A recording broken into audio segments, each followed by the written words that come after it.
bu baax a baax ñu ngi koy defee lu ci campagne bi tey toog ak juróomi fan ñu nekk ak waxtaan ci les échos de la campagne président ñu ngi lay nuyu ñu bàyyi la nga nuyoog ñu lay seetaan. ñoo ngi lay nuyu bu baax Ngoné Saliou Salma di nuyu aussi seen équipe di nuyu sénégalais yi ak sénégalaises yi ñu nekk biir réew ak bitim réew di leen mastawu coono parce que xam naa ni yéen a ngi suivre campagne bi et des fois jusqu'à des heures tardives. Hier par exemple on a fini ici à 3 heures du matin, ce qui veut dire que dans certains pays d'Europe il faisait 5 heures du matin et dans d'autres en Asie peut-être même ay 6 heures 7 heures et au Moyen-Orient aussi donc di leen masaw bu baax a baax. alors président ñu bàyyi la rek nga daal di wax ci li nga xam moom moo jëm ci campagne bi boobaak léegi premier jour ba tey 5e jour naka ngeen ko dundee.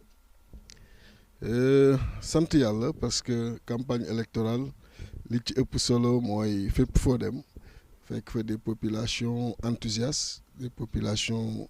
yu am yaakaar ci projet bi nga xam ni ñoo ngi leen koy présenté am foi ci avenir bi am beaucoup d'espoir ci tête de liste nationale bi nga xam ni moo ñëw fekk si leen muy le président Ousmane Sonko et di rafetlu aussi coono yi ñuy daj parce que quoi qu'on puisse dire daanu toog ci tali bi parfois jusqu'à 8 heures voire 10 heures de temps parce que ku nekk xam na ni gérer un programme ci campagne électorale c'est extrêmement difficile dañ lay jox heure après mu am décalage mais heure bu ñu yegsee di leen gis avec la même ferveur tout en sachant aussi difficulté yi nga xam ni ñoom am nañ ko donc pour dire un peu que vraiment ñoo ngi leen di gërëm di leen sant ñoom ñëpp ci seen taxawaay bu baax a baax mais premier jour yi c'est magnifique. alors gis nañ ni ko étape bu ngeen dem rek mbooloo bu takk ñooy génn mais niki bi am na benn violence boo xamante ne nemmeeku nañ ko naka nga ko jàngatee ak yan kàddu nga mën a wax par rapport à ça. kàddu yi président de la République Bassirou Diomaye waxoon qu'il faudrait que ñu def une campagne électorale avec zéro violence. Je pense que son appel là doit être entendu par tous les politiciens, par toute la classe politique. Et hier, ce qui s'est passé est vraiment regrettable. Et de demander aux auteurs vraiment de nous éviter ces genres de choses parce que dans une démocratie comme le Sénégal, nga xam ni yàgg nañuy voter yàgg nañuy dem élection ay élections apaisées pour que peuple bi exprimer wu on n'a pas besoin de ces scènes qui ont fait qu'on a 3 blessés et le président Malick Gakou en fait partie. Déjà il a une fracture ouverte di ñaan suñu borom mu yëkkati ko ak jàmm ak les autres blessés mais di regretter incident bi et di demander aux autres de garder la sérénité pour que la démocratie elle seule s'exprime et une démocratie qui s'exprime n'a pas besoin de violence. d'accord alors président Ousmane Sonko mi ngi koy wax ci fi ngeen di dem ne lu digge sax parce que bëggul di leen gisaat mu mel ne la mu waxoon def ko waaye lu jëm ci pôle yi dañu gis ne daf ci insister lu jëmit ci ndox mi ñu gën koo yombal ak yu ni mel ci période campagne bi lan nga jàngate kàddu yi nga xam ne daf koy faral di ko yëkkati ci étape yi nga xam ne yeneen ciy dem. C'est rassurant et puis mooy cëram parce que quoi qu'on puisse dire c'est effectivement le président de PASTEF qui est en mouvement ci campagne bi mais c'est aussi le premier ministre qui est en mouvement et le premier ministre il a l'obligation, le devoir de présenter aux populations sénégalaises la vision du président de la République Bassirou Diomaye Diakhar Faye donc fu mu dem expliquer leen ce que le président prévoit à ce niveau pour que population yi elle-même am un référentiel parce que c'est ce référentiel qui leur permettra dans les années à venir bu amaatee repassage ñu mën comparer ak li mu waxoon ak aussi li mu fi def parce que loolu c'est important et c'est une nouveauté à saluer aussi parce que wax politique def ay promesses dem baax na mais li nga nar ci fi nga xam ni fa nga ñëw wax ko Sénégalais yi wax leen ko ñu bàyyi ci xel pour boo dellu siwaatee loolu aussi dafay mel ne da nga leen di jox date et ça leur permet aussi de pouvoir mesurer de pouvoir apprécier et de pouvoir demain juger donc di wax ni c'est une démarche assez intéressante. finalement nga dellu si waat ci Pastef donc gis nañ étape bu ñu dem mbooloo mi ni ñu lay accueillir pour dire que kontaan nañ ci le fait que nga ñëwaat dinañu gis accueil boobu noonu noo ko jàngatee ak est-ce que rëccu boobu le fait que nga demoon te gars yi wax nañu ne nga toog foofu sa place. non effectivement vraiment di remercier militant ak militante Pastef yëpp biir réew ak bitim réew gis naa manifestation spontanée bi nga xam ni def nañ ko et di ma ko wan partout ci caravane bi di ma ko wan partout et je les comprends parce que yàlla dafa def on a passé 3 ans yi nga xam ni yu metti la woon et effectivement on était toujours avec le président Ousmane côte à côte et lu ko ci dal même bu fekkee c'est pas la même dimension dal nañu ci parce que dans Yewwi je fais partie des rares leaders yi nga xam ni def nañu prison ci combat boobu donc dañu habitué wu à ce compagnonnage et je comprends que bi ñu jékkee gis demeetul noonu ñu amoon des inquiétudes mais sant yàlla ba retrouvaille boobu am sant yàlla aussi ba mu amee léegi comme ni ma ko waxee ci émission yi ma def yëpp j'avais le choix entre maintenant et après mais comme je veux rester toujours honnête et très cohérent dans ce que j'ai fait je me suis dit dem continuer jël ay suffrages yi nga xam ni du suffrage yu Ousmane parce que ce sont des suffrages contre Ousmane dem ba assemblée jël ko di ko jox comme ce que les gens faisaient j'ai dit loolu ça n'obéit pas à une honnêteté wax léegi ni moom laa àndal ku lay jox xam ni moom lay jox moo gën nga nëbb leen ko dem ba yegg te moom joxuñu ko dem ba yegg jël jox leen ko loolu nga daan gis da ko daan gis ku jóg jàkkaarloo ak le pouvoir jël des suffrages contre le pouvoir dem ba élection jeex mu dem fekki pouvoir et donc loolu laa éviter parce que pour man il faut rester cohérent honnête avec soi-même honnête avec les Sénégalais même si je renonce à des postes de député parce que j'étais à la 5e position à Saint-Louis dans le cadre de l'intercoalition qui ne fait investir suñu parti la nekk à Gossas qui ne fait investir suñu parti la nekk à Nioro qui ne fait investir suñu parti la nekk et je sais que c'était des positions assez intéressantes mais j'ai préféré renoncer à toutes ces positions et leur demander de le faire tout de suite pour être honnête avec nous-mêmes mais également pour permettre aux Sénégalais tout de suite de savoir qu'on est avec le président Ousmane ku koy woteel xam ni fa la jëm au lieu ñuy dem ba assemblée di takkaat lépp di ko joxe loolu la ñu éviter. lu ñu mën a xaar ci député yi assemblée nationale bi daan gis Sénégal yi ñu gisuñu seen bopp représenté wuñu population bi mais anam bi ñu fa nekkee woon ci xiroo ngaayoo ak wax loo xam ne jëmalul askan wi kanam député yi di waaj a ñëw lan la ñu mën a xaar ci ñoom. li ñu mën a xaar ci ñoom mooy une rupture totale parce que cette rupture doit les amener aujourd'hui à n'être que sur ce que le président de la République veut pour les Sénégalais ñoom à travers les lois yi fay jaar ñu mën ko ci accompagner éviter la provocation et xam ni un travail parlementaire est un travail extrêmement sérieux se documenter se renseigner se former et par conséquent le plus souvent faire en sorte que lépp li nga xam ni tey jii nii ñëw na ñu ceytu ko fexe ba mu doon li nga xam ni dina amal njëriñ askan wi et accompagner donc en toute loyauté et fidélité aussi bien le président de la République que le Premier ministre. alors Premier ministre ci kàddu yi nga xam ne wax na ko démb jagleel ko baykat yi wax na leen lu jëm ci criminalisation vol de bétail ndax gis nañu ci côté yi ngeen xam ne ci ngeen nekk dafa nekkul leen sonal ndax loolu donc solution la. waaw xam nga tey da ngay xam ni ku nekk ak lii sa source économique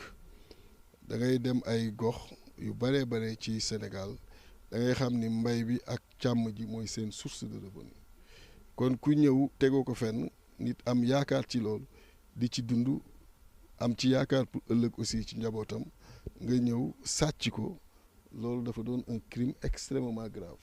parce que c'est comme si tu détruisais un présent et tu détruisais un avenir parce que loolu mooy li nga xam ni am na ci yaakaar te mi ngi ciy dund di ci am ay projection moo tax li mu ci wax te je sais que am na aussi une loi qui en parle fexe ba renforcer loi boobu pour protéger vraiment ñi nekk ci càmm ji loolu je pense que lu am solo la donc c'est à encourager dans tous les cas le vol ne doit pas exister waxuma laa nag vol bi nga xam ni day porter ci ñi am yaakaar ci mbir nekk boobu ba tey di ko suuxat et puis nekk dans des zones parfois très reculées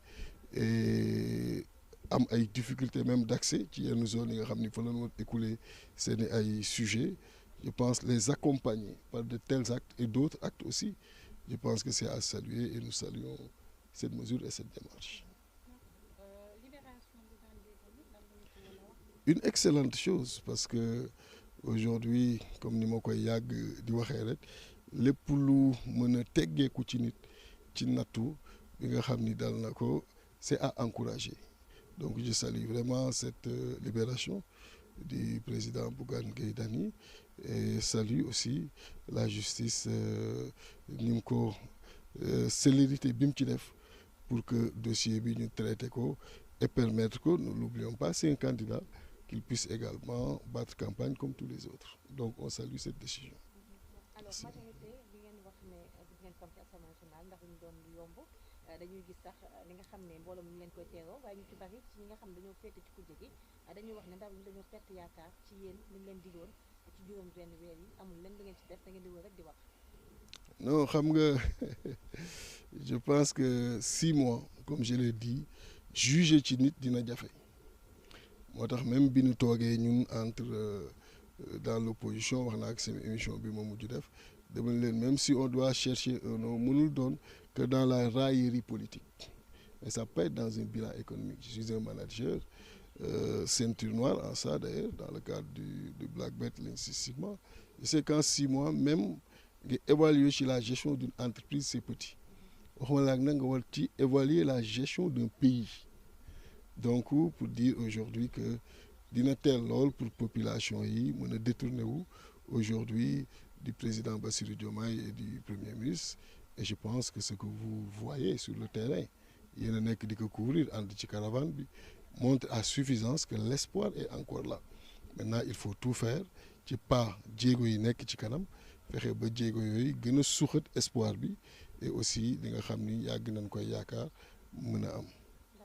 Alors président ñu ñëw ci référentiel 2050 bi ñu ko présenté ci fi nga xam ne moom mooy Diamniadio wax ngeen ci li ngeen xam ne bu ngeen ko def mais capital humain bi dañu gis ne moom Ousmane Sonko daf ci insister pourquoi. Oui xam nga la base de tout c'est l'homme la base de tout l'homme avec le grand H bien sûr en parlant des femmes des hommes et des femmes loolu mooy li nga xam ni mooy la base. Et tant que renforcer ce capital humain à tout point de vue ci koom-koomam ci jàngam ci xamam ci formation am ci ubbeekoom mënoo assurer un présent certain mënoo am une ouverture aussi optimale ci avenir donc je pense que la base dans tout ce qu'on veut faire aussi bien pour le développement d'aujourd'hui que de demain c'est vraiment l'homme avec le grand H et je suis conscient que le Premier ministre bu ci insister c'est à cause de cela il n'y a pas que le capital humain il y a la bonne gouvernance et l'engagement africain il y a également l'aménagement du territoire et le développement durable il y a le capital effectivement humain et l'équité sociale mais aussi l'économie compétitive parce que ça doit déboucher sur ça qui permet de positionner le Sénégal au niveau de l'Afrique et dans le monde parce que les expertises sont disponibles. Les compétences sont connues c'est-à-dire que da ngay dajeek des experts partout dans le monde sénégalais certes mais boo leen toogee ñu nangul la sa cër nangul la sa xam-xam et puis le plus souvent nga leen di dominer dans le domaine que vous partagez donc aujourd'hui dafa jot Sénégal comme beaucoup de pays d'Afrique compte tenu de ses compétences mën a am ay jéego et jéego yi je pense que ce qui peut le justifier mooy justement la mobilisation et le renforcement du capital humain au service du développement et je pense que c'est important partout fu ñuy jaar yee nit ñi ci loolu gën leen xamal seen bopp gën leen xamal li nga xam ni président Bassirou prévoir na ko mais aussi xamal leen ni ci li nu ne ak li nu téye bu ñu ko doxalee organiser que mën nañu yóbbu fu ne.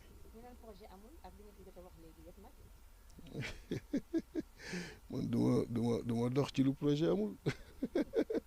ku ma xam-xam ni je suis très attaché à l'expertise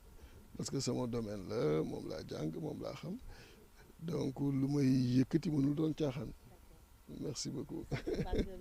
maa ngi leen di gërëm bu baax di sant di gërëm wax naa ko léegi compatriotes yëpp ci biir réew ak bitim réew di jéggalu ci qualité baat bi xam naa ni vous comprenez un peu c'est pas facile mais vraiment di rafetlu taxawaay bi di leen gërëm ci accueil populaire bi nga xam ni yéen a ngi ñu koy def partout où on passe et à des heures tardives à des heures vraiment pas évidentes hein parce que hier on a débarqué ici à presque 1h du matin 2h donc pour finir un meeting à 3h du matin vous vous imaginez donc di leen gërëm bu baax ci taxawaay boobu et di leen wax incha allah lii ñu tàmbali bëgg nañ ko def dans les 46 départements du pays bu ko defee fu ne ñëw fa exposer la vision du président exposer aussi comment le premier ministre compte exécuter cela et faire en sorte que le peuple soit mobilisé pour qu'ensemble on puisse connaître le développement parce que nous avons l'expertise, nous avons la dynamique, les compétences. Ce qui reste, c'est vraiment de placer les dirigeants. Et vous avez commencé à en placer avec le président et le premier ministre, faire en sorte que cette ouverture de compétences soit large et qu'ensemble, nous am feneen, am Europe, États-Unis, partout ailleurs, nous manquons au Sénégal et c'est possible. Je vous remercie.